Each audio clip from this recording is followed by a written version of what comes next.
Eu gostava de saber quantos anos é que já passaram do caso do BES, da redução do BES? 10, 11? Vamos para 11 anos. Vamos para 11 anos. 11 anos depois, Sim. Como é que está a situação dos lesados do BES? Portanto, houve Ricardo Salgado e uma série de outros banqueiros que basicamente desviaram, enganaram, burlaram vários clientes, não é? Eles continuam, Ricardo Salgado continua por aí, Sim. A maior parte não está preso. Investimentos em offshore. Exatamente. De números abismais. Exatamente. E os lesados do BES, o que é que se Zero. passa com eles? É assim, nós fomos roubados 2 vezes. Fomos roubados com informação falsa, porque nos telefonavam, aliás, nós fomos selecionados para nos dar o golpe. Exato. E depois Foram escolhidos, fomos não é? escolhidos, Escolhidos um a um, olhavam para as contas. Exatamente. E por isso recebemos um telefonema, muitos casos, em que Muito diziam, simpático. muito simpático, era uma aplicação garantida, sem risco, e disseram-nos isso sempre durante a vigência do contrato. Informação tudo da treta, tudo falsa, dizer que era seguro mesmo para investidores conservadores, que era tranquilo, etc. E claro que as pessoas confiaram, era o seu banco, não é? Exatamente, Claro. trabalhamos com eles há muitos anos, confiamos. Claro. Aliás, começaram-nos a dizer que o Banco de Portugal, e muito bem, mandou criar uma previsão para que estivéssemos descansados, porque acontecesse o que acontecesse, nós estávamos garantidos. Portanto, o Banco de Portugal também estaria dentro aqui do esquema, digamos assim. Exatamente, por isso, mandou criar a primeira previsão em dezembro de 2013. Por isso, dizia-nos que estávamos garantidos. Para não se preocuparem, que Exatamente. vai estar tudo bem, só que não. Essa previsão passou para o novo banco, conforme diz a CMBM, e aponta os valores, 1.775 milhões. Por isso, desse valor, uma parte era para pagar aos lesados de papel comercial, que fizeram as aplicações de papel comercial Exatamente. falso, fraudulento, e aos imigrantes, como está aqui um caso de um senhor que é imigrante. Venha cá, amigo. Que é lá de cima de Viana do Castelo. Viana. E está até este momento sem receber nada, como eu estou, como está aqui outro colega da esposa. Nada. E houve muitas pessoas, lesados do BES, que ficaram sem nada de uma vida de trabalho, trabalharam de sol a sol, muitas pessoas emigraram, outras sacrificaram as suas famílias, os seus filhos, o seu tempo. Houve pessoas que, inclusivamente, depois destas perdas, cometeram suicídio, não é assim? Sim, há muitos casos de suicídio e há muitos casos de colegas, aliás foi um agora há pouco tempo, que devido à pressão que isto faz, porque as poupanças de uma vida, as pessoas andam doentes e andam instáveis. Óbvio, claro. Isto não é nenhuma brincadeira. desespero. É o desespero, chegar aos 50 e temos casos de pessoas com 80 e com 90 anos e que limparam as poupanças todas. Limparam tudo. Assim, vampiros. Com uma facilidade tremenda.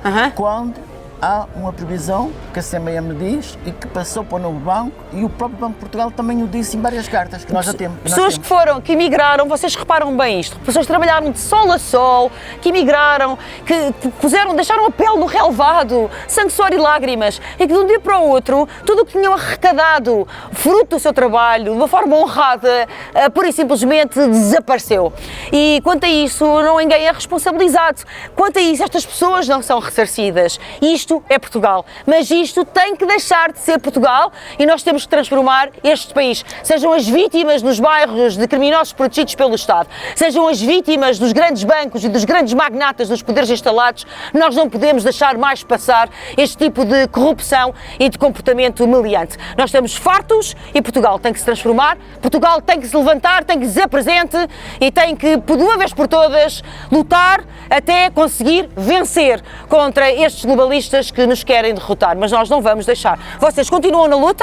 Sim, nós continuamos por todo o lado, a falar com diversos políticos, nos tribunais. Muito bem. Mas os tribunais, até este momento, nem sequer nós reconhecidos fomos como intermediários financeiros.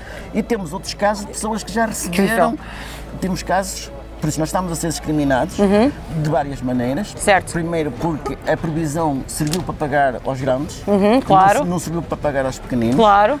E essa previsão está no novo banco, aliás o novo banco já pagou aos lesados da Venezuela.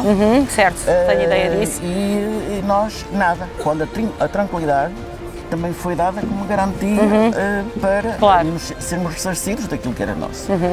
Por isso, nós continuaremos até morrer. E connosco podem contar sempre também até morrer, porque nós estamos sempre do lado das vítimas e estamos sempre contra os criminosos protegidos pelo Estado, sejam os criminosos de colarinho branco, como é o caso de Ricardo Salgado e da sua trupe, sejam os criminosos de colarinho manchado de sangue, como é aqui ruas em Hermesinde e em muitos bairros do país. Vocês sabem que podem contar com o ADN, eu sou a tua candidata e o ADN é muito mais do que um partido e Portugal precisa do teu ADN. Eu fico de veras impressionada com esta história, porque o trabalho honrado custa, não é? As pessoas esforçaram-se, amealharam, pouparam e de repente, de um dia para o outro, de uma forma súbita, perderam tudo o que tinham e pelos vistos, ainda por cima, como se não bastasse, existem 2 pesos e 2 medidas, existem critérios duplos, uns já receberam, outros não recebem, não sei, como é que tu vês toda esta situação? Estamos nesta situação faz 11 anos. 11 anos. O meu pai é lesado e os meus avós, porque era dinheiro da família, claro. No fundo. Tu também és lesado por consequência, sim, não é? E claro. andei a acompanhar e nas manifestações e em tudo, estes últimos 11 anos, andei a ajudar o que podia. Claro, claro. E portanto 11 anos depois, portanto, tu tinhas quantos anos quando isto aconteceu? Devia ter 20, vou para 30, Vê lá, tinha não é? 19. Eras um adolescente e agora já és um homem adulto e nada se resolveu. E esta inércia do país, porque nós sabemos que Portugal é também isto, é um país onde os problemas se arrastam anos e anos. Pode ser o problema das urgências nos hospitais, pode ser o problema dos fogos florestais, pode ser o problema dos lesados do BES ou o problema das etnias ciganas. De facto, as questões arrastam-se sem que existam políticos capazes efetivamente de arregaçar as mangas, pôr a mão na massa e resolver os problemas dos portugueses, garantir os mais básicos e essenciais de direitos, liberdades e garantias. Isto de veras impressiona-me, tu tinhas 19 anos, hoje tens 30, não é? Os anos passam a correr. Olha, muito obrigada pelo teu testemunho. Nada, Obrigada. Obrigado.